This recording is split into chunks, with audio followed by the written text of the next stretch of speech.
Hello everybody, this is Joe Mann from James River Homebrewers, and today we're going to talk about that very first kit, your very first brew.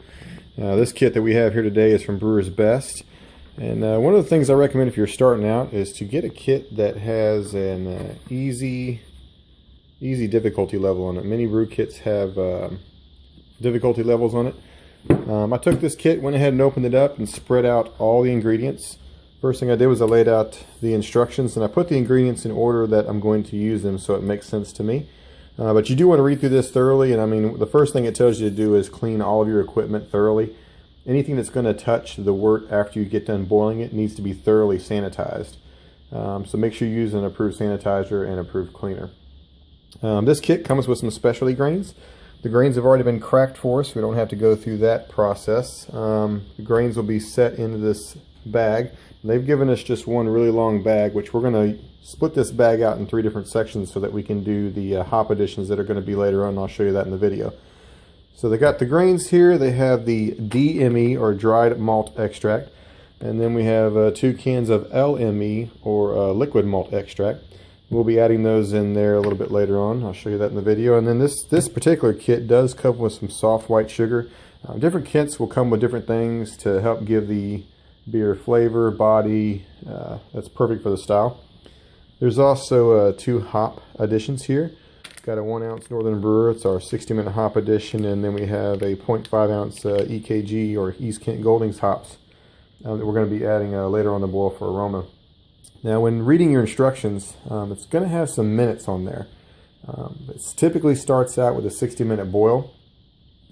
When you see that, that doesn't mean 60 minutes after your boil. That's 60 minutes of the start of the boil. So it's kind of like a countdown clock, sort of like a countdown bomb, if you will. When you start your boil, that's 60 minutes. So if there's an addition that goes in at 60 minutes, that goes at the beginning of the boil. And then if it says to do a hop addition at 10 minutes, that's 10 minutes left in the boil. A little bit confusing. I had some struggle with it when I first started brewing, but once you get used to it, just start you a countdown clock. Most microwaves or ovens will have that already on there, so just follow that. Then we also have a yeast packet. Now this is a dry yeast, which is great because it's more durable. It will be holding up, have very viable yeast. The directions don't say to do this, but I often recommend it, especially with new brewers, is to at very least hydrate your yeast. If you can't hydrate it, go ahead and make a yeast starter the day before. Another thing you want to do the day before, if you know you're going to be brewing, you're doing a 5-gallon batch, at least take 2 gallons of water and set them in the refrigerator and get them as cold as possible. That's going to help you chill the wort down, the beer down a lot quicker, so that when you do go to pitch the yeast, you don't want to add the yeast in when it's hot or boiling. It only can survive up to about 70-75 degrees. So you know, each yeast is going to be a little bit different. You don't want to add that to the boiling water. I've done that before, and you ended up with, I just made a nice pancake syrup. You kill off all the yeast. The yeast can't survive that high, so make sure that you chill the wort to the proper pinching temperature. Last thing is the priming sugar and bottle caps. I made a mistake before of adding priming sugar early off in my brewing because it said, you know, add sugars at certain times, and I would just grab the priming sugar not knowing what it was for and dumped it right in the boil. And then when it came time to bottle, I didn't have priming sugar and I was unable to bottle that day, so I had to run to the brewer store. It's not going to hurt your recipe too much. You're only talking about 5 ounces of priming sugar, but it will change it a little bit. But if you do accidentally do that, don't worry about it. Go to the shop and get you one. But one of the things I learned early off is take these 2 items, put them with your bottling bucket on the day you make your beer. That way they're nowhere to be around. You can't accidentally grab them and move, throw them in there. Keep those 2 together. Some things that you'll need, some tools you'll need to do the brewing. You will need a thermometer of some kind. Make sure you calibrate it. There's all kinds of ways to calibrate different kinds of thermometers, so look that up. You'll need a hydrometer to take a gravity reading. That will tell you when your original gravity is and what your finished gravity should be. You'll need some Star San or some sanitizer. I have mine in a spray bottle. It's easier to distribute. You also need some kind of measuring device because it's going to ask for measurements of water. Of course, you'll need a pot. You also need some kind of stirring device, a paddle, mash paddle of some sorts. You will need a carboy. I like to use the glass carboys because I can see what's going on. Make sure it's sanitized thoroughly before you put the wort in there. You'll need a stopper, a bubbler, and I like to leave the top off the bubbler because when the krausen rises up, it can actually go up in here and clog this. And with the top piece on, I've had stains on my ceilings from explosions. So I usually leave that top off for first 4 or 5 days. just to make sure it's going good and the carousing's risen up. That's why I like to see it. Once I see the carousing start to drop down, then I'll go ahead and cap it up. And another thing I like to do is a satellite fermenter. I'll take a bottle like this that's been sanitized after I've made my wort and I've pitched my yeast and aerated it appropriately. I'll use a beer thief and take out some of the wort, put it in this bottle, and I'll store these in the same spot. That way I can take gravity readings from this bottle instead of going back into my fermenter and exposing my wort and beer to oxygen, causing it to oxygenate. Another thing we have here is vodka. I use vodka in my 3-piece bubbler. Helps keep the nasties out. It's a good way to sanitize as well. And if any of the vodka goes into your beer by mistake, it's not going to contribute to any flavors. So I'm going to get everything set up and we're going to get this brew day started. Okay, per the directions, I've got the water up to the correct temperature, and I've got my grains. I went ahead and added it into that hop sack that you saw, or grain bag that you saw. What I did was there's one end that's closed. I tucked it down inside this cup. I poured the grains in, and you'll see that I've already tied 2 knots in it. So what I will do is add this to the pot, and I'm going to cut right between those 2 knots, so there's just one bag in there, and that leaves me the rest of this sack to use for the hops. The reason why I do that is, you know, hop trub in there is not bad, but I prefer my beer a little bit clearer, so doing it that way is helpful. Okay, we put the grains in there. We left them in there for 20 minutes per the instructions, and the temperature we used was right between 150 and 165. And what I had to do was, once it started going up a little bit, I'd turn the temperature down to low and just let it set for the 20 minutes. What I'm doing now is just kind of letting the grains drain, but I'm not squeezing it. If the temperature gets above 170, you can release tannins in the grains, which will give you kind of a awkward flavor in the beer that you're shooting for. So make sure you follow the instructions, and we'll show you what we'll get this thing going up to a boil here. And right at the boil, we're going to switch over and add our hops. I've already got the hops put away in those in that hop sack, and went ahead and tied off the ends. We'll show you what that looks like when it goes in and some things to look for. Okay, while I was waiting for the wort to come up to a boil, I went ahead and rehydrated my yeast. Took the yeast and kind of read up on it and learned that if I put it in 90-degree water, between 85 and 90 degrees, that it'll rehydrate. Went ahead and sanitized this chopstick and this measuring cup. Put about 1.5 cups of water in it. Put it in the microwave for about a minute, heated it up, got it right to 90 degrees. Put the yeast in there, and I used a sanitized chopstick to split it up. And now I've got the thermometer, and it looks like it's reading right about 86, 88. It's pretty close to 90 degrees. My thermometer, I keep it in this star stand over here so that I don't have to re-sanitize or anything in between. That way I don't forget. So I've got my yeast all hydrated. I'm going to set it aside with some paper towel on top of it, and looks like my wort's about ready to come to a boil, and we're going to go ahead and start adding the syrups. Okay, now it's time to add the dried malt extract and liquid malt extract. I'll say for the liquid malt extract, they'll come in a can with a little cover on it. Make sure you take the cover off.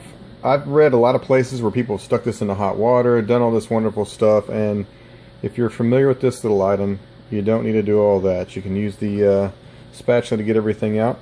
When working with the dried malt extract, make sure you open the package wide enough at top. The steam that's coming off of there is going to cause that dried malt extract to clump together. It can be a little messy to work with.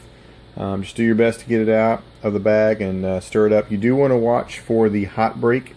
What will happen is a nice little thick foam will start occurring at the top, and it can rise up, 2-3 inches. Just keep track of your temperature. If you got to dial it down a little bit, do so, or even set the pot off to the side a little bit so where not all the pot is touching the heating element, and drive that. Just control that temperature through the first 5 or 10 minutes of the boil, and you should be good. Alright, so I took the pot off the actual heating element, set it to the back of the stove so that it wouldn't be scorching the sugars as I add them in.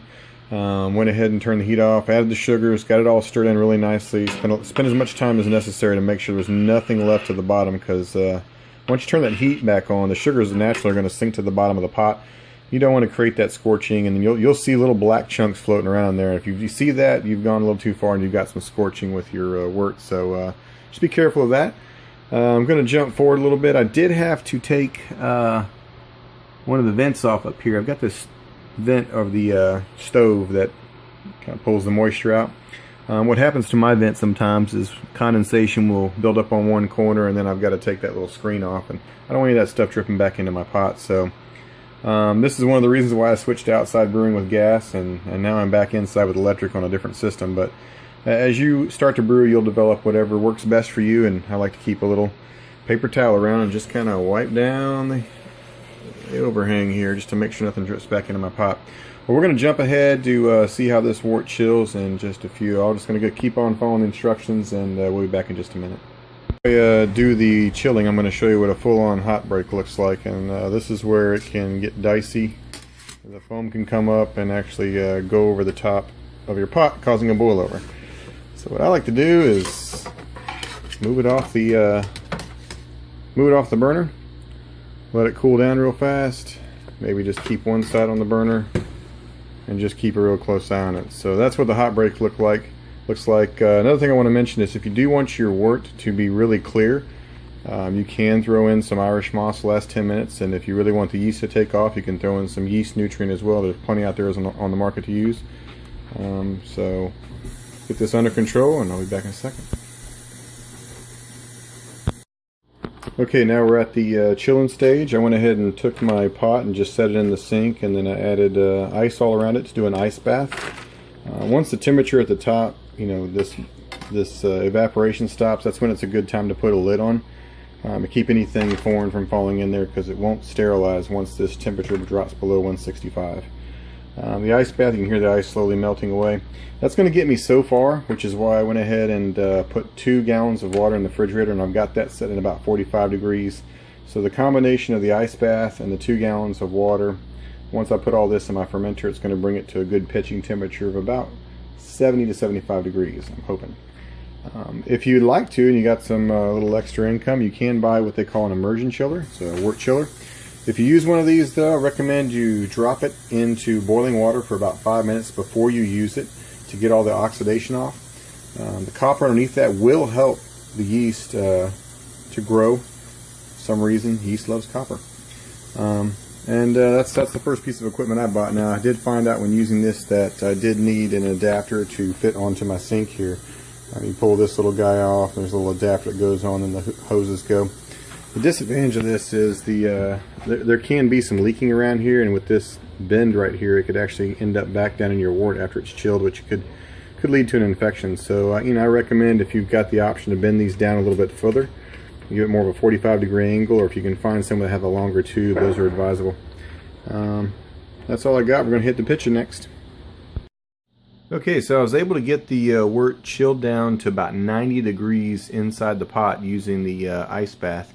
And then I took the 2 bottles of ice cold water, we're pretty close to ice cold, it was sitting about 42 degrees, and I added that to the wort, which in turn dropped my temperature to 70 degrees, which is exactly where I needed for pitching temperatures. So I put all that in the pot and got it to that temperature, stirred it up a little bit, and then I added the yeast to the carboy here. And I shook it and shook it until my arms couldn't take it anymore. I put some aluminum foil over the stopper there so the wort would not come out. So the yeast is in there. It's been properly aerated. Going to take a look at our gravity reading. You can see some of the proteins already starting to separate there. I'm going to take a look at the gravity reading and see where we're at. It looks like we are at right close to 1085. If you can see that or not. It looks like we're right at 1085. The thing I love about this hydrometer is it's got like a starting scale and a finishing scale, so we're right there, right close to 1085, and it looks like we're the finishing part, the greens are the finishing parts. There we go, that's a little better. So we're sitting right at pretty close to 1085. This hydrometer is calibrated for 70 degrees, so it's still it's pretty close to where it's at. You want to finish right between 1020 and 1010, and that's where it says it's finished beer. And what I'll do is I'll throw this into my sanitized bottle, put some paper towel over the top, kind of like a Molotov cocktail, set it in the cold fermentation chamber. Going to ferment right about 70 degrees, which is where it's at. We'll leave it there for a couple minutes and then take it up slowly to 73 degrees over the next 3 days, and that should get me where I need to go. So hope you like this video. Leave some comments below and let us know what you think. Thank you.